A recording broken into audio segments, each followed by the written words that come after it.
حياكم الله متابعيني، السلام عليكم ورحمة الله.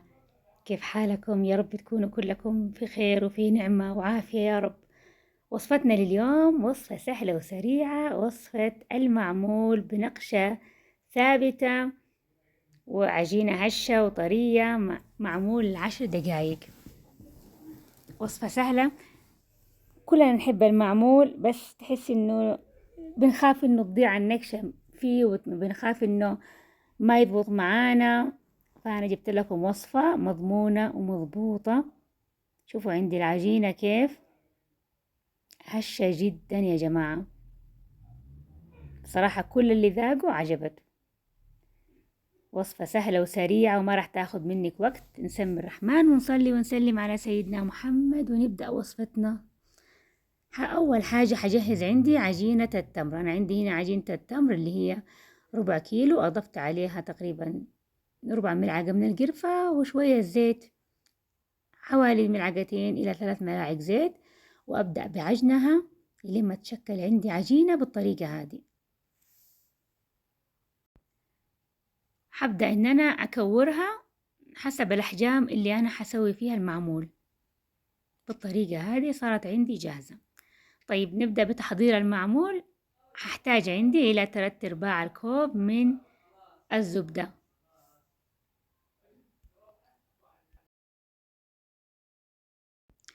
و3 ملاعق من السكر العادي الحبيبات، وحبة بيض، وعندي فانيليا.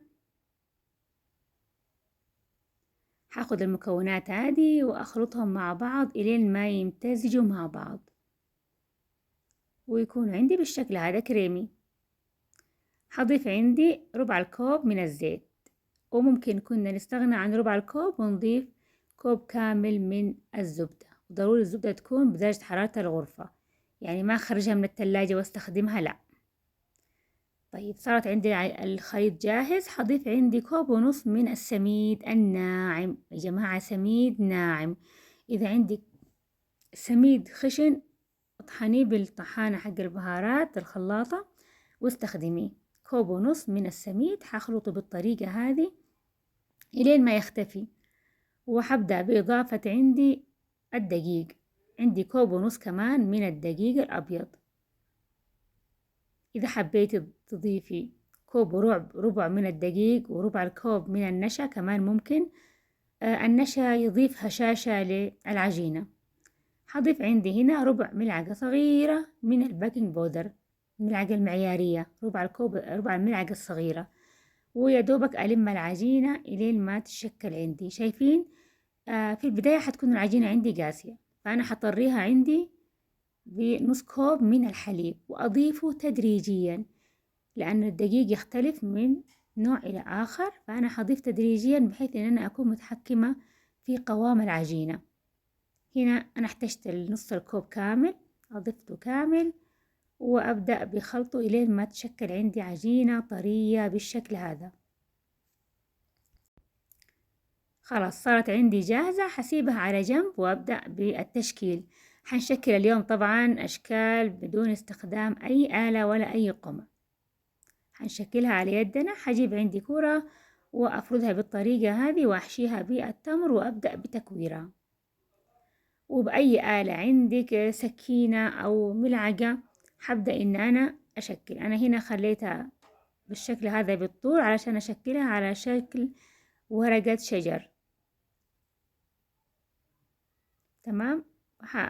هعمل بالطريقة هذه فتحة بالوسط وبعدين بالأطراف فتحات صغار، ويا ريت ما نوصل لداخل العجينة زي ما أنا عملت، لأن هذا من الأخطاء برضو علشان تفتح عليكي في الفرن.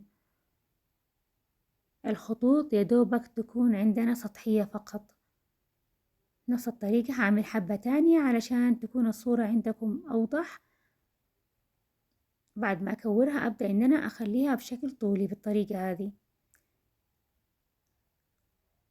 وأجيب أي آلة عندي وأبدأ إن أنا أعمل خطوط.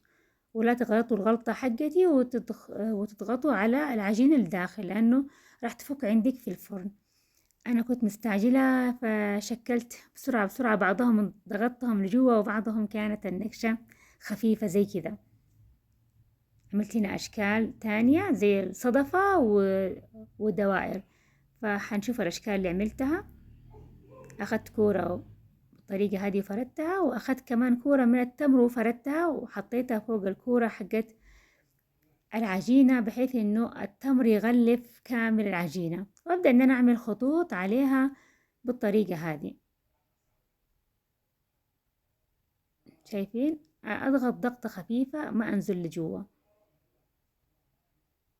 سهلة سهلة ولا مو سهلة؟ سهلة جدا. وعلى فكرة العجينة هذه ما راح تخرب منك ولا راح تتشقق منك في الفرن، إلا إذا كنت طبعا عملتي زي ما أنا عملت وضغطتي على العجينة بقوة كده وعملتي عليها فتحات. طيب نعمل هنا عندنا شكل كمان، شكل الصدفة. هاخد كورة برضو بنفس الطريقة زي ما انتوا شايفين في الفيديو، واضغط كده وابدأ ان انا المها من الطرف بالشكل هذا، شايفين؟ وابدأ ان انا اعمل خطوط عليها زي شكل الصدفة بالضبط. سهلة جدا، بس خلوا يدكم خفيفة كده وما تضغطوا لجوا. اشكال سهلة وبسيطة. طبعا انك تفردي عجينة التمر بالطريقة هذه على عجينة المعمول، تخلي التمر يغلف المعمول بالكامل، يعني كل قطعة تكون جوتها تمر. بالطريقة هذه عملنا أشكال حلوة بسيطة وبيدنا ومن غير استخدام أي قمع. وإذا في عندك قمع مش مشكلة، ممكن تستخدمي أشكال المعمول. هنا عندي أكمل كامل الصينية وأكون مشغل الفرن عندي قبل بربع ساعة على درجة حرارة 180 أو درجة حرارة متوسطة، وبعدين أدخل المعمول الفرن ياخد لون من تحت وأحمره شوية من فوق بحيث إنه ياخد لون هادئ أشقر فاتح، ونقدمه مع بعض.